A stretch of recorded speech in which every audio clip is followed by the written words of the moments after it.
Yo, what's going down, man? It's going down, yeah. She knows you want it, I got it. Rolling up the man and eat. Damn right, it's exotic. Going down, yeah. What's going on, y'all? I just be being silly. Shout out to my man, Big Draco, I guess. Now, Big Dre, aka Draco, Big Draco. You know what I'm saying? Love to that kid. You know what I mean? He's a real good dude, man. Check out the interview that he did here a few weeks back during season 1. It was pretty dope. Hope to have the kid on again soon. Hope all is well with you guys, gang. Other than that, how you been? How's it going? How are you? I can't complain. Can you? Nah, not for a sec. It's your boy Phantm, Phantm, Phuego, and you are tuned into the news, views, previews, and reviews with just a twist of his Ghetto Point of View. Ooh. You know what I mean? Shout out to everybody that's been rocking and vibing with the show since season 1. You're in season 2 now, and if this is your first time getting in and rocking and vibing with us, welcome. Thank you guys so much for tuning in and vibing with the journey, man. This has definitely been a blessing. The second episode of season 2. Oh, second episode of season 2. Oh, right. And now it's about to get into that summer season, so we definitely gonna turn up. Took some days off from Memorial Day weekend. Salute to the veterans. Had to take some time off to celebrate the holiday of the fact that, our baby turned 1 year old. So, it was a nice few days off right there, man. I got to, recalibrate, refocus, get refreshed, and, get in the right frame of mind to really get this thing popping for season 2. I'm very excited. I'm super excited. I'm so excited. I think this is going to be an amazing time. I think we're going to have a very, very good time. Season 2, Season 5, Season 25. I don't think this train is going to stop anytime soon. I think we are just beginning this journey. We have only just begun. The romance is not over. Got so much love to give. Yeah, your boy Phantm can't sing for shit, but it ain't going to stop me from crooning out some of them notes for y'all, because I love my fam right here. Y'all not listeners, y'all not an audience. This is a fam. This is a community. We go back and forth in the emails. I love it so much. You know what I mean? The interaction is such a blessing. Please keep it up. For those that haven't had an opportunity and would like to email a question, a comment, a critique, a criticism, you can always hit me up on the Instagrams at His Ghetto Point of View, the His Ghetto Point of View podcast, HGPOV podcast, any of those, you can hit me up on. And also, check out all the IG pages, man. Try to keep it up to date with all of the different latest podcasts, as well as any news or interesting things going on in the city that I think people should be aware of, or new songs, new singles, new shows. And we're just going to continue to do that more and more as this thing progresses. So definitely check out His Ghetto Point of View on Instagram, HGPOV Show, His Ghetto Point of View Podcast, HGVOP Pod. There's a few different ones up there. If you just put in His Ghetto Point of View at HGPOV, His Ghetto Point of View, or HGPOV, His Ghetto Point of View is, of course, spelled HISGHETTOPOINT, His Ghetto Point of View at gmail.com. Once you put that in, check that out. We take it from there, guys. We take it from there. Oh, man. Beautiful day. It's a lovely day. You know what I'm saying? Out here making money. Not a lot, but every penny, nickel, and dime helps. And hope you guys is getting to it and pushing forward and getting to your dreams. Putting your best foot forward, taking it all in stride. And despite everything going on in this crazy world, we inhale, exhale, breathe on it. In the words of the amazing Rockefeller artist. And yeah, man, we take every day as a blessing, and a lesson, something to be learned from and looked forward to. Something to look forward to is something to learn from, you dig me? Something to learn from and look forward to every single day. It's going to be a dope show. Thank you so much to those who continue to like, share, and subscribe, and tell a friend to tell a friend. Wednesdays and Sundays is when we get to it. You know how we do it. It ain't nothing to it. Please continue to tell a friend to tell a friend. I challenge you, find your favorite episode and share it out to your community, man. Let people know his Ghetto Point of View is the dopest podcast on the planet. Coming up out the city, going global and beyond through the stratosphere into the far reaches of the fucking galaxy. You dig me? It's your boy Phantm. I'm in an awesome mood, and I'm sure y'all are too. And I thank y'all so much for your time, because you could have been anywhere in the world, but you rocking and vibing with the kid, and I super duper appreciate it. You rocking and vibing with the young man. All right. We're going to take a break. We're going to jump into the first story. It's going to be an amazing episode. We here, baby. We get to it. This is his Ghetto Point of View, bringing you the news, views, previews, and reviews. But just the twist of his Ghetto Point of View. Ooh. We'll be right back. Let's get to it.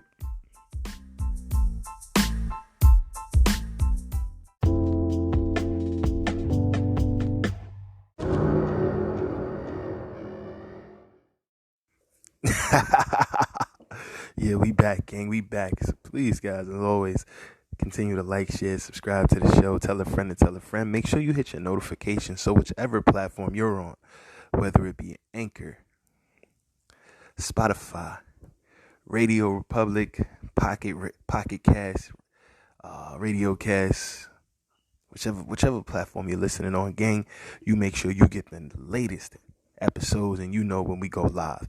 And please continue to donate.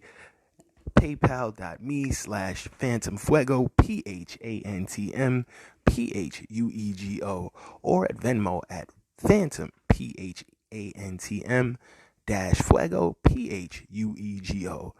Phuego-42, the number 4, the number 2. And as always, any artist looking to get their stuff featured on the show, hit us up, his ghettopointofview@gmail.com, or you could just send the stuff to the inboxes. Any movies, any actors working on a new film or a new pilot for a television show, any producers or directors working on new shorts or new pilots, new reels as well, hit us up, man. His ghettopointofview@gmail.com, his ghettopointofview@gmail.com. Any comics working on new specials, new skits, new sketches, his ghettopointofview@gmail.com. Any app developers working on new amazing apps, social apps, gaming apps, utility apps, productivity apps, whatever it is. Our very diverse audience would love to hear from you. His ghettopointofview@gmail.com. His ghettopointofview@gmail.com. HISGHETTOPOINT. His ghettopointofview@gmail.com.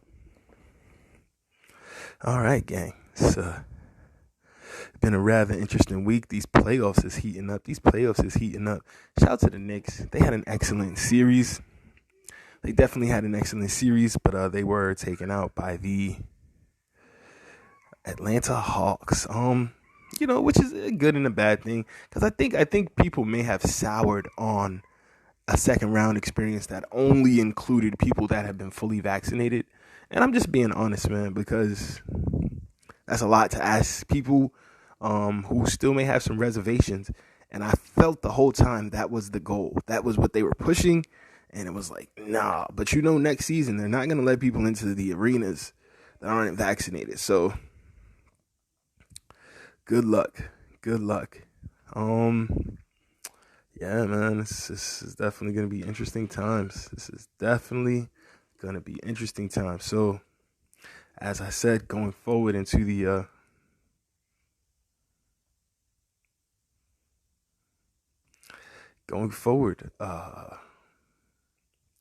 it's just going to be interesting times. The Hawks prevail again 5, sending Knicks on vacation to advance to the second round. As per SB Nation, shout out to Peachtree Hoops. Hawks get the job done to eliminate the Knicks season. The Atlanta Hawks dispatched the New York Knicks at the first time of asking, as the Hawks took Game 5 in Madison Square Garden on Wednesday night to advance to the second round, 103-89. Trae Young closed the Knicks out with 36 points, including 13 of 15 from the free throw line. Very nice, Trae. And 9 assists, while DeAndre Hunter added 15 points. DeAndre Hunter has been a great pickup for them. For the Knicks, Julius Randle scored 23 points and grabbed 13 rebounds. RJ Barrett added 17. In a closeout game on the road, the Hawks struggled in the first half, especially from three-point range, and this was the key for the Hawks and why they didn't blow the Knicks out of the water, as they shot 3 of 17 from 3 in the first half. The Hawks took a 5-point lead into the halftime. That was despite the Hawks shooting only 3 of 17 from distance. First half was a chippy affair, as you would expect in an elimination game. And Julius Randle, he was ready to get to it. Julius Randle was perhaps fortunate not to see a flagrant one for his elbow to Onyeka Okongwu's face. Taj Gibson did see a flagrant one for his airborne shove of DeAndre Hunter, who was not happy with the play from Gibson, before a mini skirmish at the end of the first half broke out as Solomon Hill got in the grill of Nerlens Noel. Yeah, it was, Atlanta and New York, man, this is how it used to be, man. We need some of these old slugfest games back. The third quarter was a chippy one, too, and the Hawks showed fantastic mental fortitude as some calls didn't go their way. Nerlens Noel was trying to get himself punched with some of his plays, and the Hawks themselves finally established a double-digit lead despite all of that. And on the road in a tough environment. Yeah, come on, MSG. We've been clamoring for some New York playoff basketball, and the fans went crazy. Somebody spit. Somebody spit on Trae Young. What is wrong with y'all? But I mean, you know what it is? The NBA has had such a strong security presence and heavy regulation on the fans for so long that we don't realize that this is how it gets down in other leagues all the time. There's fights, there's fans that throw stuff onto the floor, there's fans that rush the floor all the time in other leagues. Like, players in the NBA are very fortunate to not have to deal with the stuff that players in other leagues are subjected to all the time.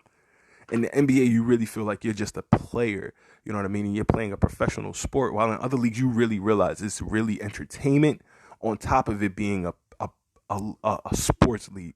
And these fans don't know how to act, and they make it clear you are there to entertain me.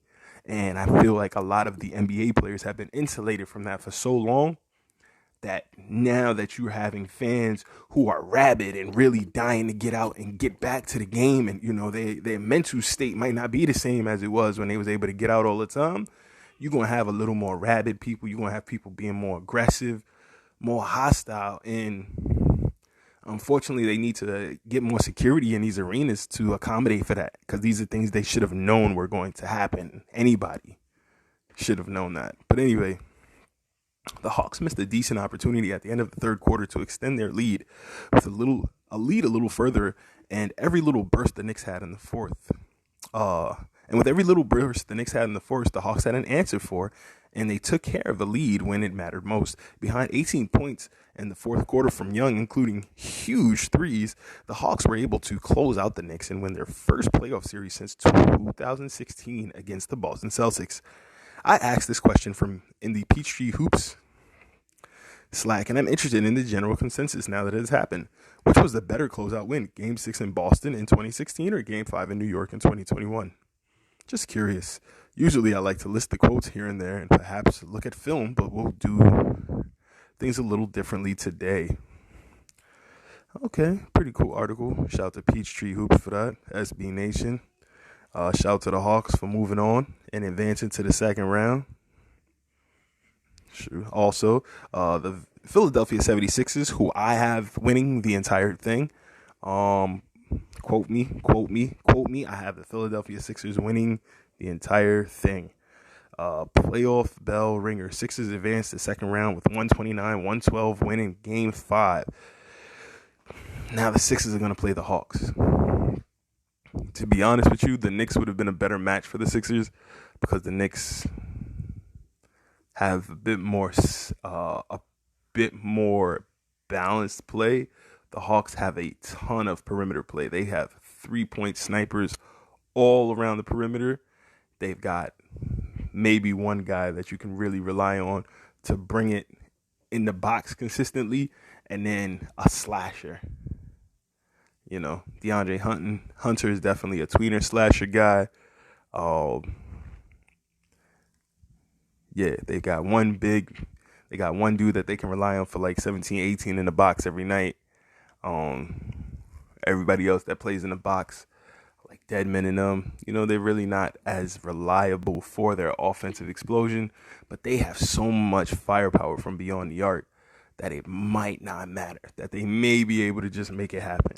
But they really rely very heavily on Trae Young's playmaking ability, and they don't really have another point guard who can playmake even at half the level he does once he's out the game. So it becomes very one-on-one and very rudimentary and basic basketball when they don't have the high-level playmaker Trae Young going in there and facilitating the offense. So I don't know if they have enough to beat the 76ers, who have not only Ben Simmons running the offense, Joel Embiid playing the 5, but they've got a variety and a barrage of players that they can throw at you in between that. I so wish Jimmy Butler had just stayed in Philly. And I think he fits so well with what Doc Rivers would have brought to the team. With Doc, Jimmy, with Joel and Ben, I think we would have just been saying it's lock it in. But I get it. Jimmy wanted to be the man on his own team. So I get it. And Miami and Jimmy is just a good fit. I get all of those things. But Philly and Jimmy was a good fit too, because he's about that Philly action. You know what I'm saying? He's about that Philly action. So I think he would have been a great fit for them. But they're not complaining at all. They still have an amazing team. Tobias Harris is a great third piece for them, and he can score 30, 40 a night on any given night. But then he can just fall back and let Embiid have a great night, or Ben Simmons have a great night. So they got a lot. With Joel Embiid unavailable for Game 5, the Sixers shifted to small ball by inserting Matisse Thybulle in the starting lineup. So think about that. They closed out their series against a pretty good Wizards team with two bona fide superstars without Joel Embiid. They literally have a dude. They literally could have put Ben Simmons at the 5 if they wanted and literally had him redo the Magic shit. Just think about that. But I'm going to be quiet. With Joel Embiid unavailable for Game 5, the article continues. The Sixers shifted to a small ball lineup by inserting Matisse Thybulle, who's a great player, in the starting lineup. Initially, the lack of rim protection hurt Philly, with Bradley Beal, who went off for 32, easily getting to the rim with frequency. The Sixers' offense certainly looked perky, though, finishing the game 51.2% from the field and attempting 43 free throws, making 34. So they were attacking the basket the whole goddamn game on Washington. When the Wizards' shots stopped falling in the fourth quarter, 6 of 18 from the field in the final frame, the Sixers were able to pull away and start an early celebration on their 129-112 victory. They now advance to the second round to face Atlanta Hawks. But before we turn our attention to Trae and company, let's choose our final bell ringer from the first round. Seth Curry, 30 points, 2 assists. That's crazy. In Embiid's absence, the Sixers handed the keys to the offense to Seth Curry, who responded with a playoff career high 30. They say only one Curry could go. The best Curry scored 9 points in the first quarter to help the Sixers keep pace with a hot Wizards club out of the gate. Shout out to Seth Curry, man. Being the younger brother is never easy. Being the little brother is never easy when your father done played in the league and your brother is a superstar in the league. People think you in the league just because of your bro, but you regularly show that you go to work. Seth scored 12 points in the first 4 minutes and change of the second half, roasting poor Raul Neto over over a spit as the Sixers exploited that matchup again and again all night long. Curry hit high degree of difficulty step backs and floor. The kid can shoot. The kid can shoot off the dribble, spot up. This season has often been about getting Seth to shoot the ball more, an odd request for one of the best shooters in the league. Tonight, he felt more empowered to do so, helping carry the Sixers offense at this critical juncture of the season. No, not Seth Curry. He dropped Rui Hachimura. No.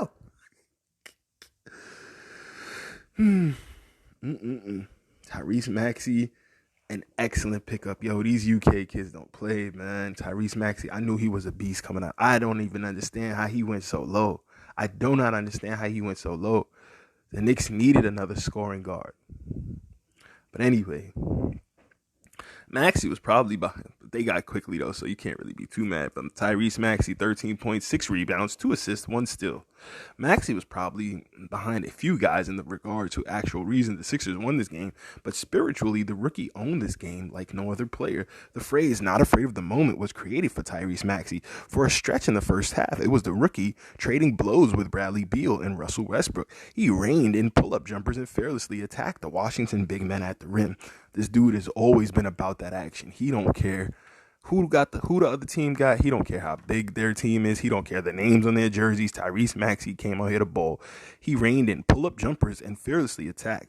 One dunk attempt where he was fouled should actually have been a and one because Anthony Gill deflected the ball by reaching up through the rim. Maxey also showcases playmaking ability, chipping in a terrific alley-oop to Dwight Howard and a smooth pocket pass to cutting Furkan Korkmaz.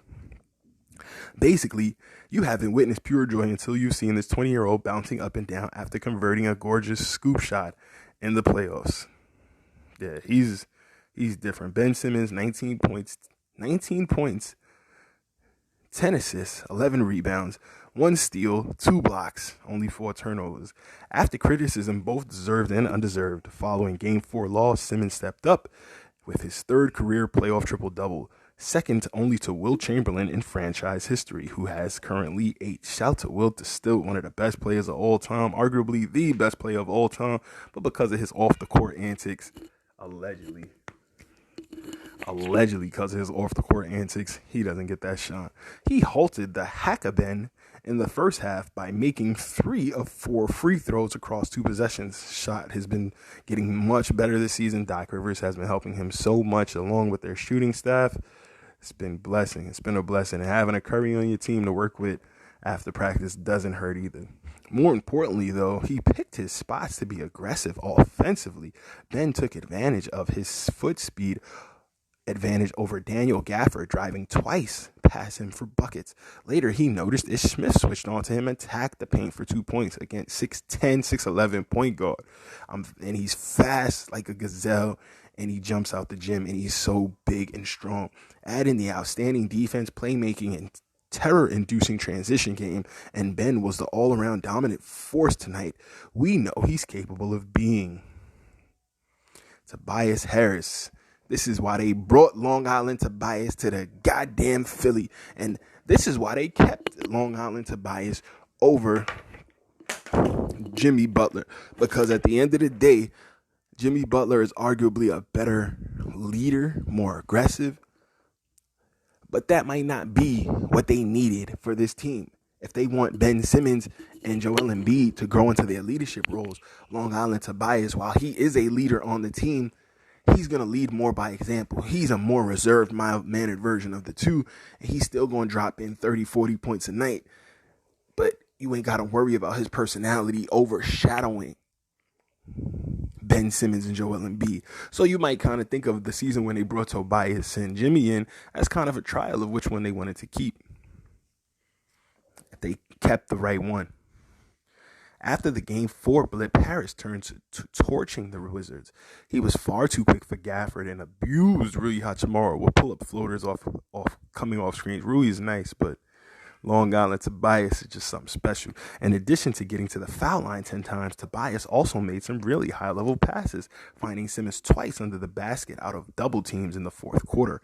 On the defensive end, his steal in transition and find ahead to Ben.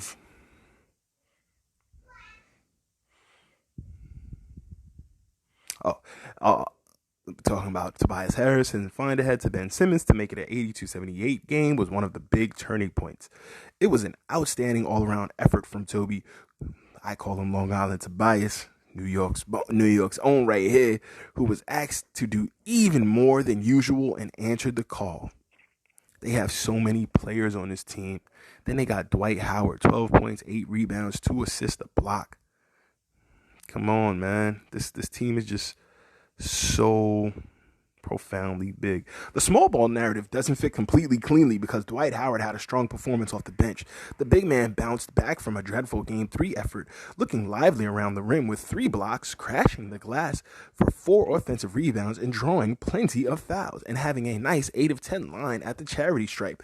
Dwight Howard looked bouncy out there, and he's on the short list of players you would imagine are most energized by the full capacity Wells Fargo Center crowd. Whether or not Joel comes back soon, the Sixers need this version of Howard.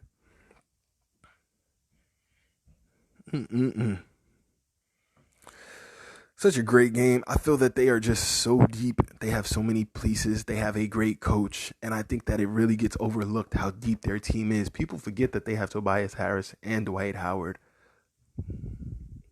They literally have 2 players who could be superstars other places. Dwight Howard used to be a superstar. He's in his more senior season, and he's come back after a lot of controversy, much more committed to actually just being focused on playing the game. You know what I mean? Butt surgery will do that to you. Allegedly, butt surgery will do that to you. But sheesh, what you do in your personal time is your business. But when you're getting broke off so much that people got to do reconstructive surgery on your rear end, and god damn, my man. God damn. But we'll take a quick break. This is his Ghetto Point of View. We'll be right back.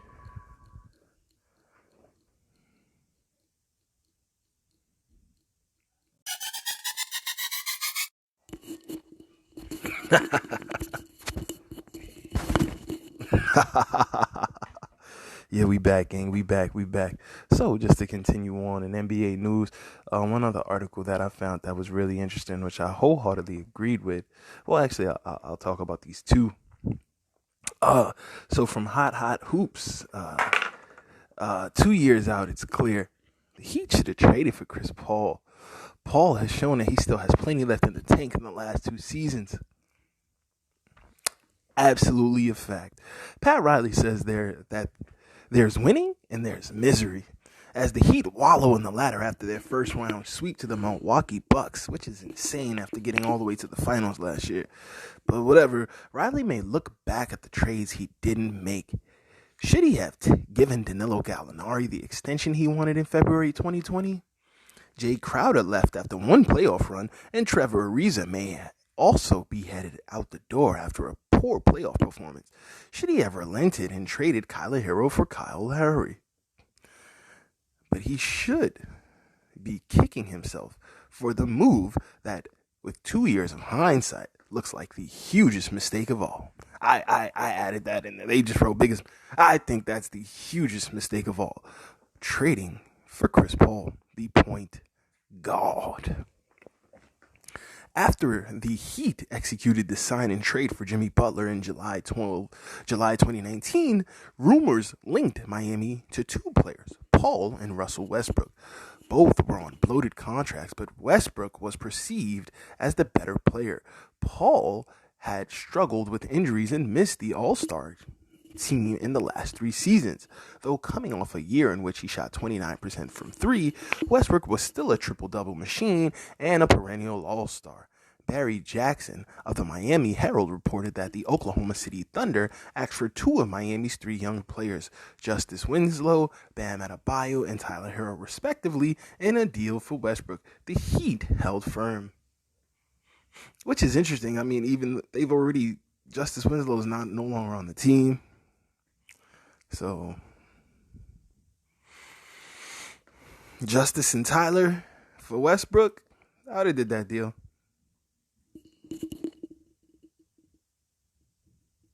In the end, Paul and Westbrook switched teams because Houston was getting the quote unquote better player in the deal. The Rockets also gave the Oklahoma City Thunder first round picks in 2024 and 2026 and pick swaps in 2021 and 2025. Paul's trade value was low, and many didn't think the Heat needed to trade Winslow, Adebayo, or Hero for the 2006 Rookie of the Year. The Heat and Thunder had talks about trading Paul to the Heat, but ESPN's Brian Windhorst reported the Thunder already owning Miami's 2021 and 2023 first-round picks complicated a deal. We know what happened after that. Paul surpassed anyone's expectations with a return to the All-Star team and a selection to the All-NBA second team. Really? Anyone's expectations? I don't think that's true. I think most people knew that Chris Paul was still a beast, still a problem. He's just been injury prone, but the fact that he changed his diet and went vegan and changed the way he exercises, all of these things have helped him now be less injury prone. And people don't want to deal with the fact that Chris Paul going vegan made him less injury prone because all of that beef and mucus and meat and milk in his system was causing him serious dietary issues. Being so short and stout and taking so much pounding, that diet really wasn't good for him. He needed to lighten his load as opposed to constantly trying to put on mass to deal with the collisions he took in the NBA. He needed to lighten his load and figure out ways to still have the same level of heft and girth to some degree, but be able to move lighter and put less of a pounding on his joints, especially now in his senior season of being an NBA legend. That's just me talking. Don't it sound like I'm writing the article? God damn it. Damn, this nigga good. Damn, that nigga good. This is why you donate, gang. This is why you donate.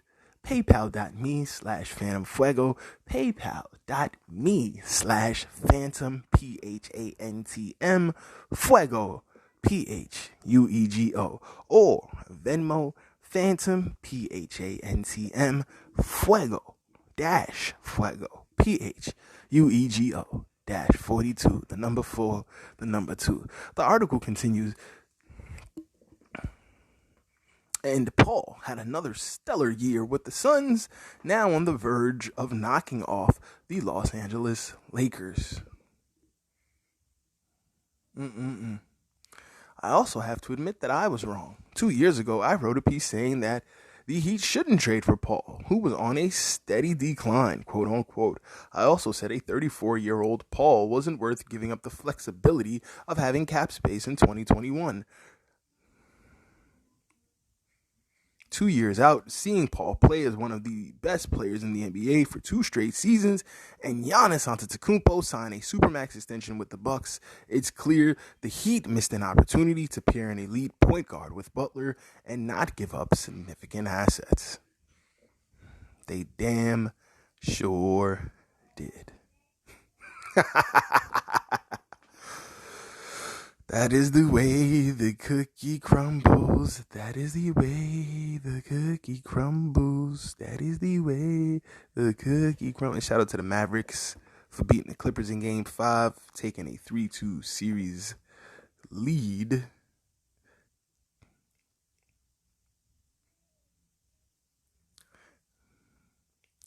I really and truly think the Mavericks have this series. It's theirs to lose at this point. They have 2 chances to get it done.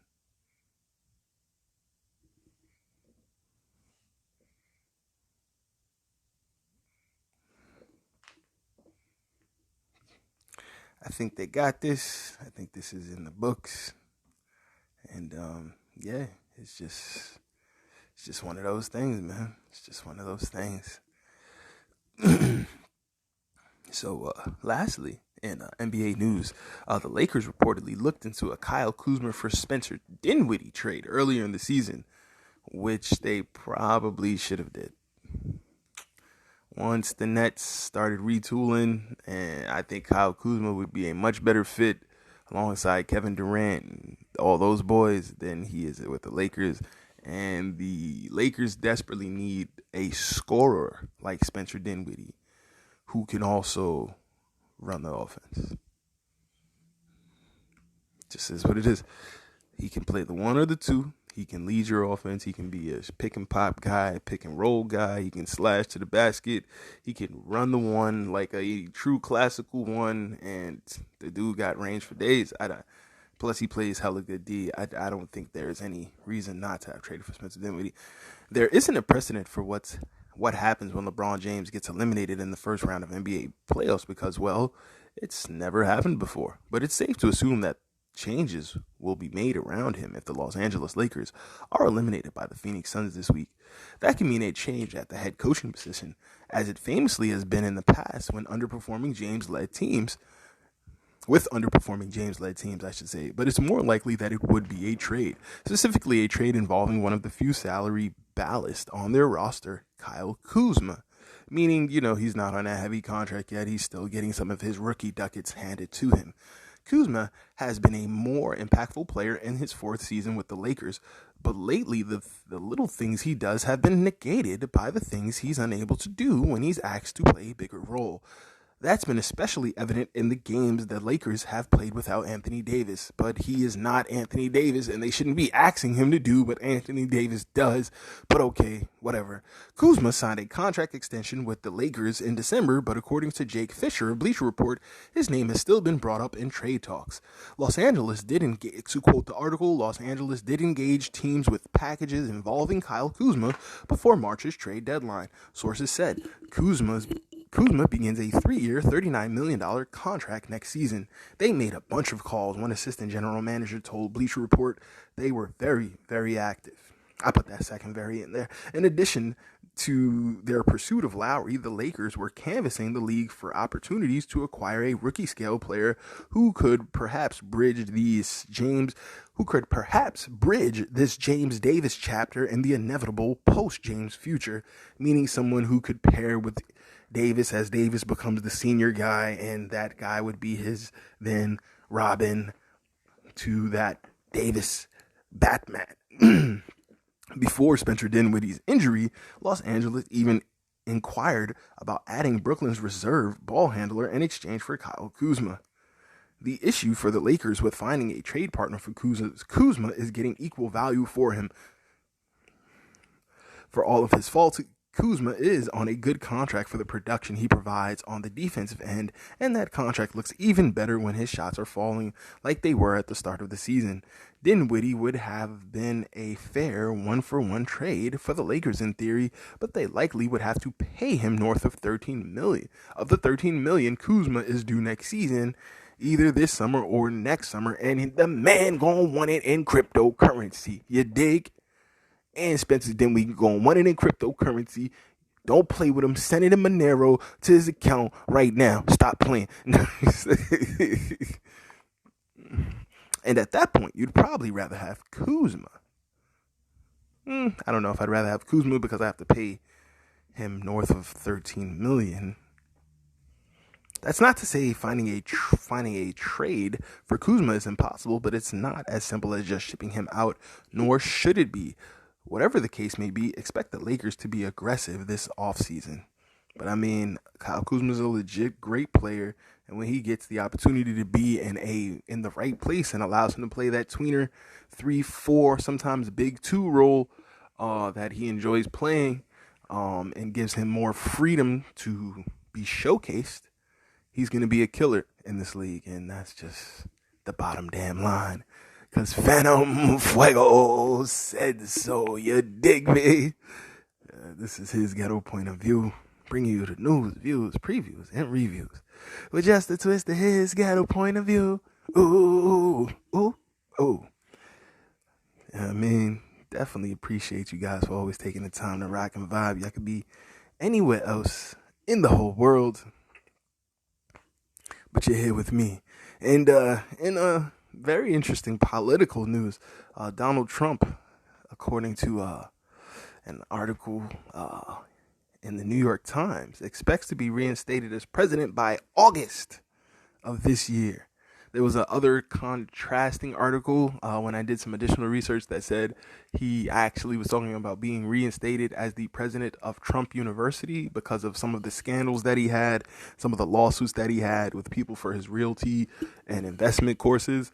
So we shall see. We shall see. But the article, Trump is, this is courtesy of RT.com. Trump expects to get reinstated as president by August. New York Times, Maggie Haberman claims sparking storms. The article from June 1st. Maggie Haberman, a CNN analyst and Washington correspondent for the New York Times, sparked a controversy on her social media after she claimed former President Donald Trump has been telling people he will soon return to the presidency. Trump has been telling a number of people he is in contact with, to quote the article, that, to quote Maggie Haberman's Twitter post, Trump has been telling a number of people he's in contact with that he expects that he will get reinstated by August, claimed Haberman on Twitter Tuesday, adding that she was simply sharing the information.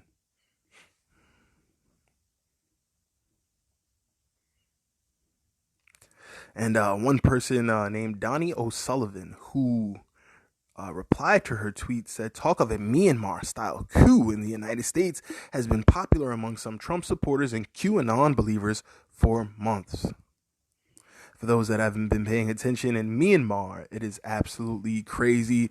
There's a coup going on. The government has been seized. They claim that they want a recount of the vote in Myanmar, which is I guess you'd say, East Indian or Asian country. Yeah, man, it's crazy over there right now. You got all the young people joining this paramilitary or street-like military, guerrilla military, and taking on the actual government. And they are not playing. They are not stopping. They are like swearing their allegiance, drinking like this crazy concoction that's made on a blade. Like, it's crazy what's going on in Myanmar right now, y'all. And I mean, if you think about it, a lot of these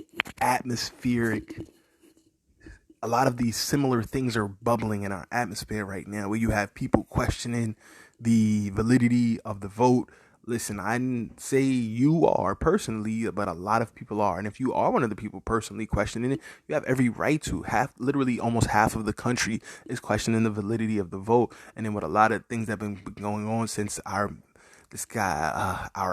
amazing duo of Kamala and Biden have taken the presidency over, a lot of people are wondering what's happening in this country. So things are mercurial, man, to say the best. There's a lot of tension in the streets, especially with the youth. There are a lot of autonomous zones popping up all over the country. Portland, Chicago, New York. These autonomous zones, LA, and they're not allowing the police to enter into these zones freely. You have the upcoming LGBTQ parade, the Pride Parade, where, it's not going to be any police allowed. That is going to be a madhouse. You have what's been going on at Washington Square Park and the curfew that's been put in to try to quell the wild evenings, if you will, that have been brewing over there. It's just an interesting time, man. So it wouldn't be a shocker if in that climate you'd have, the ability for a civil unrest to take place and on a massive scale, because it was this thing. It's interesting times, man. It's interesting times. That's just his ghetto point of view. You could take it or let it alone, but I say get ready, get ready, get ready. People, get ready. There's a change coming, so don't you be nervous. Just get on board. And like, I've always watched the news, you know what I'm saying? And this could just be me being some type of nut theorist or whatever. You could say I'm just bugging and I'm going crazy. Those are all possibilities. These are all very real possibilities. And I leave that a window cracked for that possibility all the time. So feel free to get at me in my inboxes, my DMs, or on my email and let me know, yo, Phantm, you a little bugging on this one, or Phantm, nah, I wholeheartedly agree. I was watching the news, CBS News. Shout out to CBS, and when they were doing the weather forecast, they reminded us it was hurricane season. Hurricane season was upon us, so they're like, oh, be ready, be ready, be ready. But this is the first time, like, I've seen them really go into an in-depth list of make sure you have food, money, lights, batteries, this, that. And I'm like, yo, I've watched the news for so many years, and I can't personally recall where they've been so adamant about getting those things ready. So is it just, we've had hurricanes that have come through and knocked out the lights, knocked out the electricity, superstorm Sandy and things of that nature. So unless they're predicting superstorms and they're just not telling the people, I don't see why they were going so hard with that. Yes, it is a great thing that our news is making sure people are being mindful and being prepared, but it was a little ominous. It was definitely ominous. I felt that they were trying to tell us to be prepared for more than just that, or maybe the fallout from that, if they're expecting the storms to be really that bad. But just, everybody on the East Coast in America, just be ready. It's hurricane season from now till July, August, September, even into October. These hurricanes could get really nasty. So make sure, you've put some stuff away, you got some food in the crib that's easy to prepare, some lights in case the lights go out, candles, matches. Make sure, just make sure you got the basic things. If you haven't done so already, maybe get some radios, that'll be battery operated, what have you. Get some chargers, just, I'm not saying go crazy, guys, but just make sure you have the little basic knickknacks away. Even myself is something I got to be more mindful for, and to make sure that the fam is taken care of.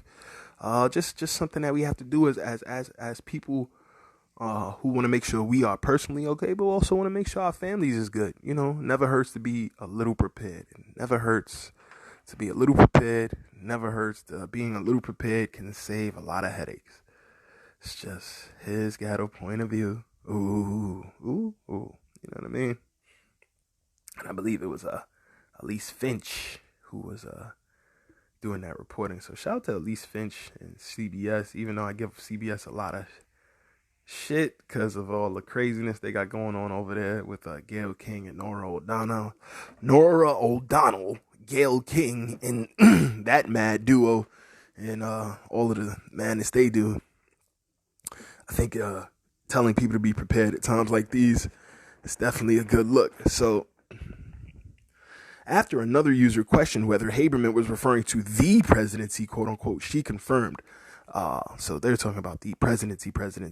Though many social media users reacted to the claims with shock and concern and questioned whether Trump was mentally sound, others accused Haberman of helping to spread the former president's propaganda and lies.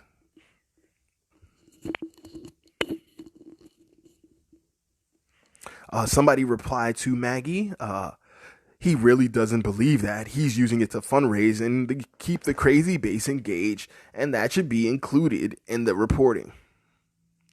But do you know he really doesn't believe that? To the person replying, Maggie Haberman, Free Dominguez, who has a check. Why Maggie Haberman is why I stopped giving the New York Times money years ago. Free Dominguez said that.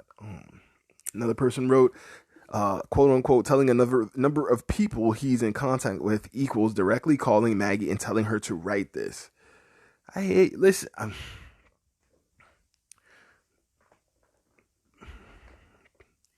Somebody on Twitter wrote, somebody needs to tell Maggie Haberman that Trump is no longer president and she can stop acting like his personal press secretary and stop reporting his every move or things he's supposedly telling people. Commented one Twitter user, while another remarked, Maggie Haberman just needs to move to Mar-a-Lago already and marry Trump. She speaks for him more than Melania does. Others accused Haberman of being Trump's propaganda mouthpiece, helping to, quote unquote, foment his ongoing coup, and quote unquote amplifying Trump's message for free, and even called the journalist to be banned from Twitter like Trump was in January. One person wrote, I think at Twitter and at Jack Dorsey should suspend Maggie Haberman's account for continuing to spread this propaganda and still pushing his lies. Somebody else wrote, I'm so effing sick of Maggie Haberman acting like Trump's substitute mouthpiece on Twitter. Perhaps Twitter should ban Maggie too. The article continues. Last weekend, Trump's former national security advisor, Michael Flynn, appeared to back a Myanmar-style coup in the United States to reinstate Trump's presidency. After being asked at a pro-Trump rally why a coup like in Myanmar couldn't happen in the United States, Flynn responded, "No reason it should happen." He later denied he was calling for a coup. Many supporters of Trump continue to argue that the results of the 2020 presidential election Many supporters of Trump continue to argue that the results of the 2020 U.S. presidential election, which resulted in a victory for President Joe Biden, were illegitimate and had been rigged. The argument resulted in the January 6th storming of the U.S. Capitol by Trump supporters ahead of Biden's inauguration, which many Democrats have claimed was an attempted, quote-unquote, insurrection.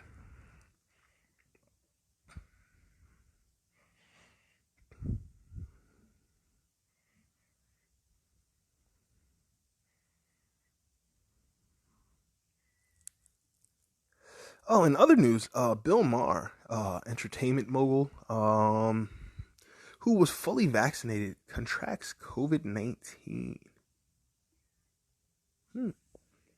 It's an article from the Epoch Times. Shout out to the Epoch Times. Bill Maher, who was fully vaccinated and quote unquote feels fine after contracting COVID-19.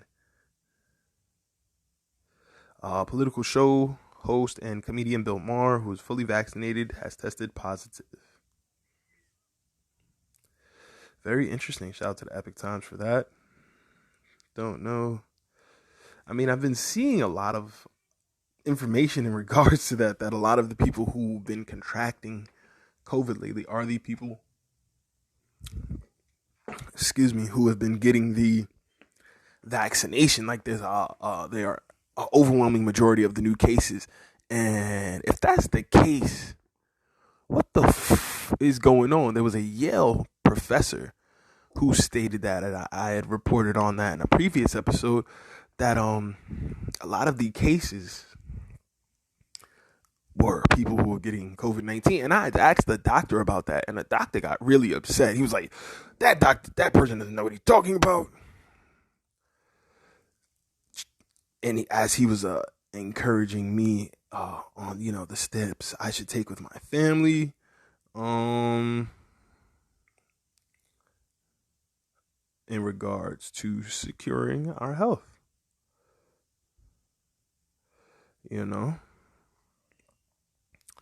So I appreciated the doctor's good advice. I like to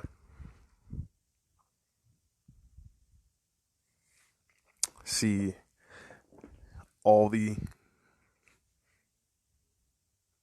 sides of the conversation and take it from there. Yeah, that's really my perspective on it.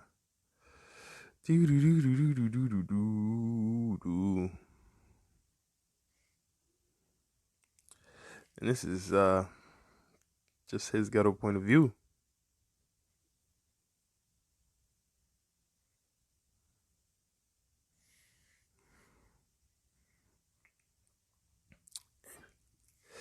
Yeah, Dr. Harvey Risch, an Ivy League epidemiology professor, has asserted that hydroxychloroquine, the drug that has been at the center of the politicized medical battle for the last several months, is the key to defeating COVID-19.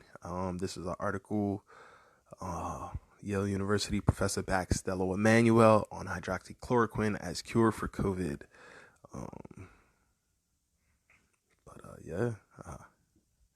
It's been interesting. It's been a very interesting time.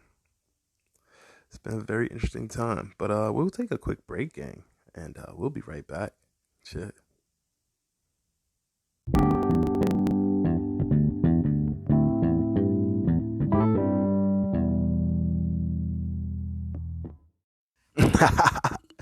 Yeah, it's your boy Phantm Fuego. So I just want to expound real quick on that last segment. So the epidemiologist again, what's his name? Once again is a Dr. Harvey Risch, Harveyrisch.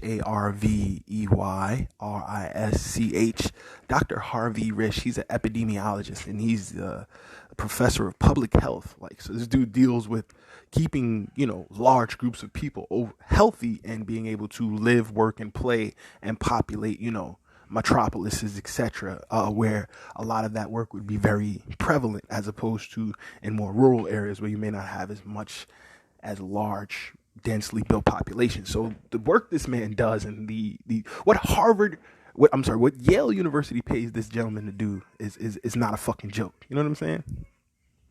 And so I say that to really preface this before I start to get into the article, because of course I'm already going to be tagged when this shit posts up, and they're going to be like, let's give this some context. Eat a dick. All right. Context these nuts. All right. Dr. Harvey Risch is an article by the Duran.com, because other places have posted it, but I didn't want the excuse to be, those places are one-sided or one perspective. Everyone has an opinion. Everyone has a bias. Everyone has a perspective. Everyone has an angle, a narrative, an agenda. Everyone has some type of way they see stuff. This is his ghetto point of view for a reason. I'm giving you the news, views, previews, and reviews with a twist of his ghetto point of view. I'm telling you how I see this shit. Other people going to see it completely different, and that's to be expected in life. We're not supposed to be monolithic and cookie cutter and myopic in our views or in perspectives on things in life. You understand? All right, so let's dig deep. Dr. Harvey Risch, 60% of new COVID patients have been vaccinated, by article from 4/30/21. Dr. Harvey Risch, 60%. So let's go. Dr. Harvey Risch, a professor of epidemiology at Yale University, YALE. You know somebody teaching there? Oh, you acting like anybody can't teach. Anybody can't teach there. Let's stop that shit right away. Let's not even have that conversation. Oh, you act like that's the only school with good teachers. Shut the fuck.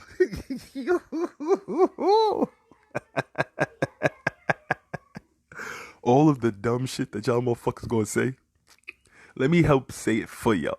Oh, you act like Yale got the best teachers in the world. Oh, you act like a teacher that teach at Yale can't be wrong. Oh, you act like these people don't make mistakes too. Oh, you act like them niggas is gods or something. They just teachers as well. Oh, every teacher makes a mistake, and every teacher is entitled to make mistakes and is entitled to their perspective, and every teacher don't know everything, and I don't care what school he teach at, and ain't that the Illuminati school? So that nigga is Illuminati. That nigga is Illuminati. Mind, soul, and my body, Illuminati.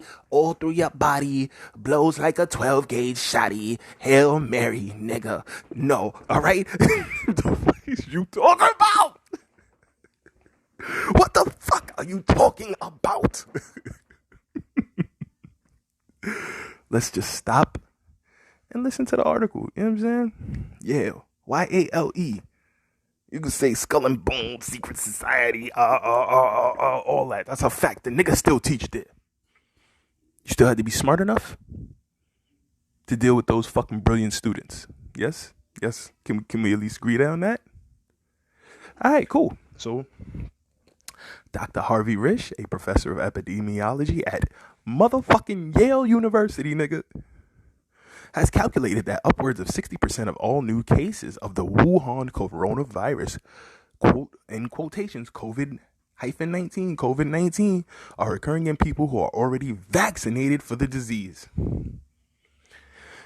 And didn't we just see in an article from Epic Times that Bill Maher, who's vaccinated, has the disease. Haven't we been seeing that a lot lately, y'all? People that took the vaccine are the ones catching coronavirus. Haven't we been seeing that? What the fuck is really going on? I'm not saying people shouldn't take the vaccine. I'm not saying the vaccine is not safe. I'm saying make up your mind and make your own decision and don't let people force you into a corner, y'all. That's all the hell I'm saying. Just like the girl that plays Shuri on Marvel's Black Panther was saying, Shuri, and they trying to dead her whole acting career and they don't want her to be in the Black Panther movie no more. Marvel is furious. Like, what the fuck? All she said was make up your own mind, do your own research, take a second to sit back and reflect and pay attention to the wave. And that might not be where you want to surf at right now. That's all the fuck she said. But whatever, we'll continue with the article. Quote unquote clinicians have been telling me that more than half of the new COVID cases that they're treating are people who have been vaccinated, Risch told Bannon. This was an interview he gave to Steve Bannon, and everybody, but that's Steve Bannon. That's Trump's boy. That's Trump's guy. We can't believe that.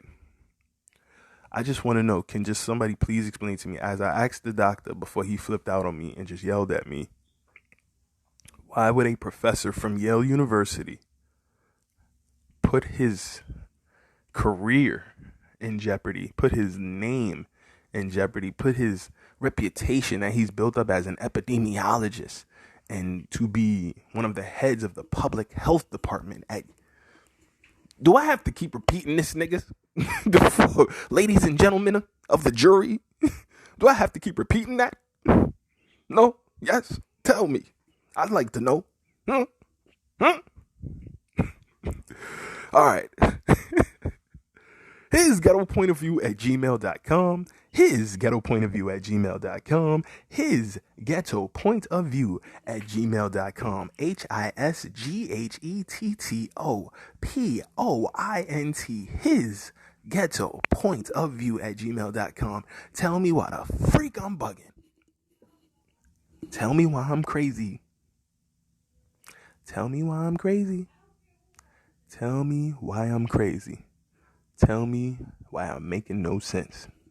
Tell me why none of this makes sense, guys. Just tell me. Just give me a real reason why none of it makes sense to you. A logical argument.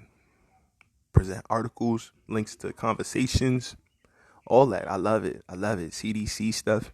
People send me all type of great stuff to the email, and I appreciate it.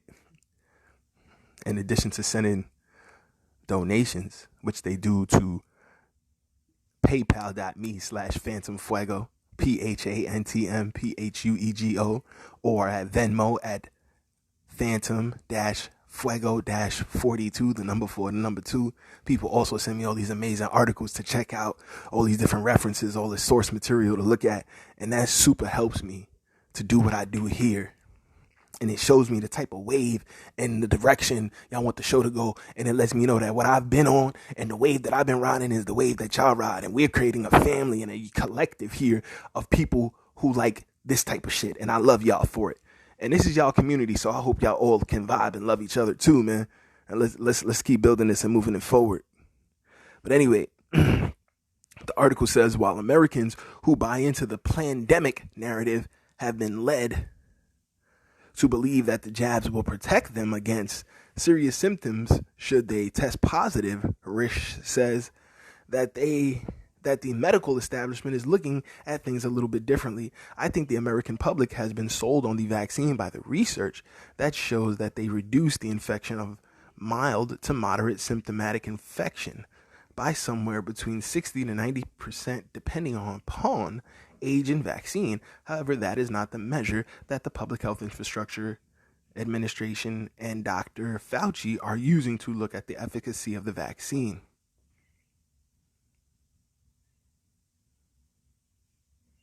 Risch is also quoting as saying they've estimated that more than 30% of the new cases that they are treating, COVID cases, have been people who have been vaccinated. And of course, this is the same person who was got in trouble very much last year. This article continues. Risch was chided and ostracized in various medical circles, including within his own workplace, for advocating the use of hydroxychloroquine, HCQ, in the treatment of the Wuhan virus. On May 27th, he published a study in the American Journal of Epidemiology that outlined how the drug works to prevent serious infections, entitled "The Early Outpatient Treatment of Symptomatic High-Risk COVID-19 Patients That Should Be Ramped Up Immediately as Key to the Pandemic Crisis." Risch's paper revealed that what Fauci denied, that HCQ is an inexpensive, effective way to curb the crisis without the need for lockdowns, masks, and tyranny. Later on in August, Risch told Fox News host Mark Levin that the evidence is overwhelming to support the use of HCQ in the treatment of patients with the Wuhan flu. It reduces the risk of both hospitalization and death from the Wuhan virus. As if forever chemicals hadn't done enough damage to fertility, these shots look like they're going to create a massive dearth in babies, wrote one person commenting about the Wuhan virus injections. Another person wrote, "The synthetic spike protein acts like retroviruses. Like retroviruses, some people can mount an immune response and keep them at bay. Others cannot." Another person commented, "What's scary about these medical devices is they're producing spike proteins theoretically in every cell of your body. It's like skipping HIV and going straight to AIDS. I think over the next 2 years, there's going to be weeping and gnashing of teeth." This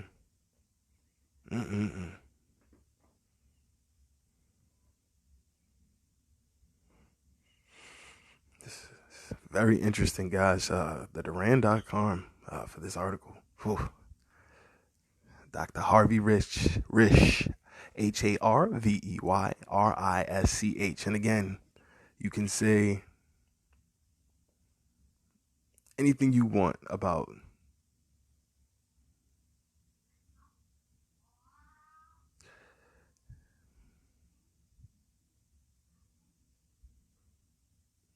okay. Let's give and to be fair, let's give the quote unquote facts. PolitiFact.com. 60% of new COVID patients are people who received the vaccine, is the allegation. And of course, the Gabriel settles, April 29, 2020. No, vaccinated people do not make up 60% of the new COVID cases. Let's see. Worldwide push to get people vaccinated against COVID-19 is based on scientific evidence that shows that vaccines help reduce the spread of the virus and minimize the severity of infections in those that have been inoculated. But a widely shared social media claim suggests otherwise.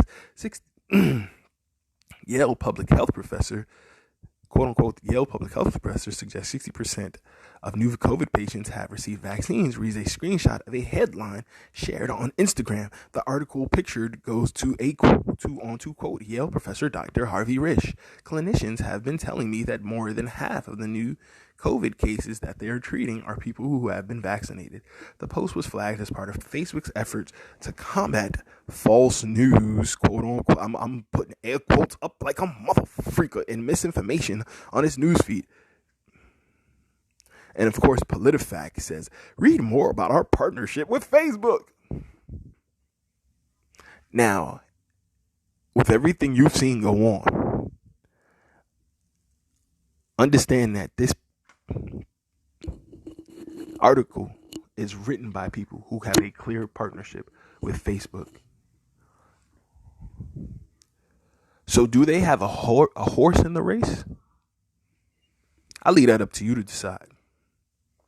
It was shared April 22nd on Instagram by Leila Sentner, co-founder of the 300-student Sentner Academy, a private Miami school that made news a few days later for barring vaccinated teachers from having a contact with students, citing debunked claims about unvaccinated people suffering adverse effects after being around those who are not.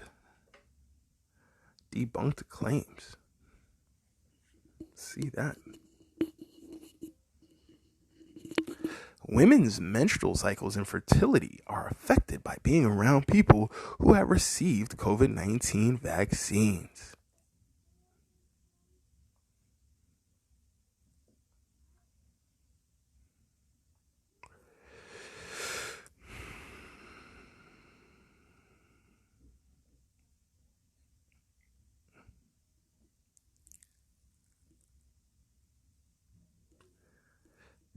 This is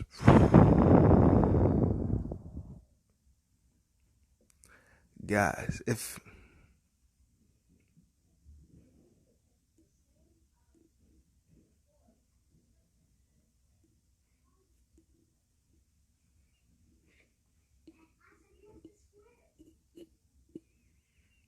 listen to the shit they wrote in this article. And this is an article written by New York Times in an op-ed by Yale medical student Alice Lou Culligan and Yale School of Medicine writer in residence Randy Hutter Epstein. A woman's menstrual cycle can fluctuate due to a number of factors, including diet, stress, exercise, illness, and pregnancy. In an op-ed for the New York Times, Yale medical student Alice Lou Culligan and Yale School of Medicine writer and residence Randy Hutter Epstein argue that there is room for more research about the relationship between vaccines and women's menstrual cycles, but noted that the current data does not suggest a connection. And quote unquote, even if there is a connection, one unusual period is no cause for alarm. Y'all playing with women's menstrual cycles and talk.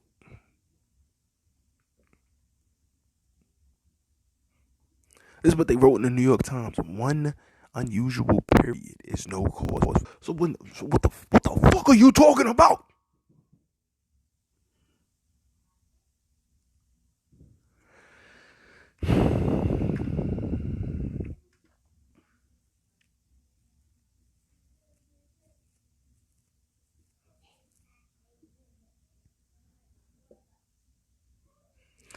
While the effects of vaccines on women are still being studied,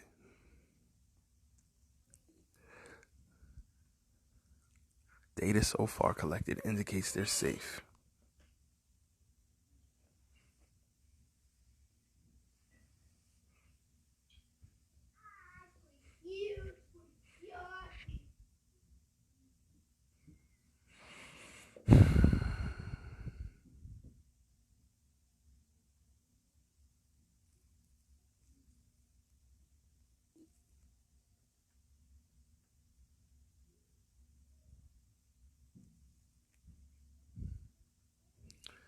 What? Guys, y'all can't have to keep disclaiming all of this shit. This doesn't make no sense. Okay, guys, there's another article here on PolitiFact. The article. If you have to disclaim this much shit in such a short period, this is an article from March 2021. The stated on the number of pregnant women who have miscarried increased by 366% in just 6 weeks as a result of their receiving the COVID-19.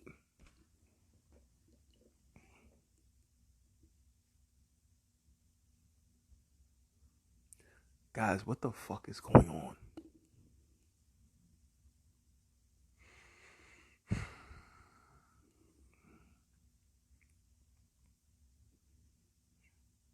This article is by Samantha Putterman from April 2nd, 2021. COVID-19 vaccines did not cause a 366% increase in miscarriages, as an article claimed. What the fuck are we talking about?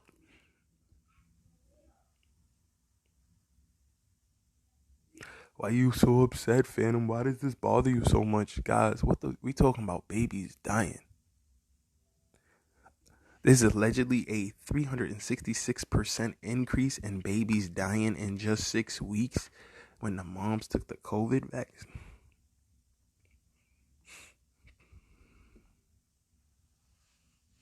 In an alarming article,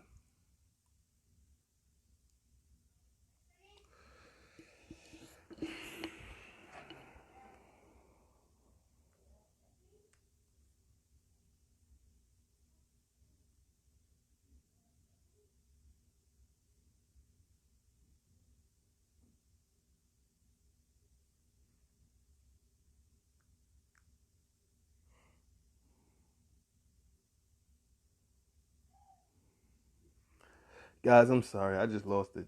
I just lost my shit. In an alarming article, This is a courtesy of the Daily Expose. A number of women to lose their unborn child after having COVID vaccines increases by 366% in just 6 weeks.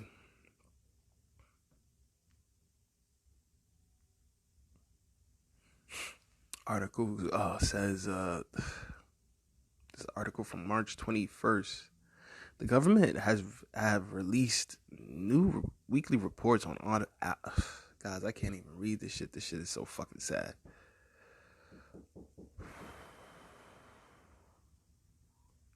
This is tragic, guys. Guys, if there's literally any truth to this stuff, I just say, please, just do your research, man, because this is sad. This is truly tragic. We're gonna take a quick break, man. We'll be back. This is crazy. Shit.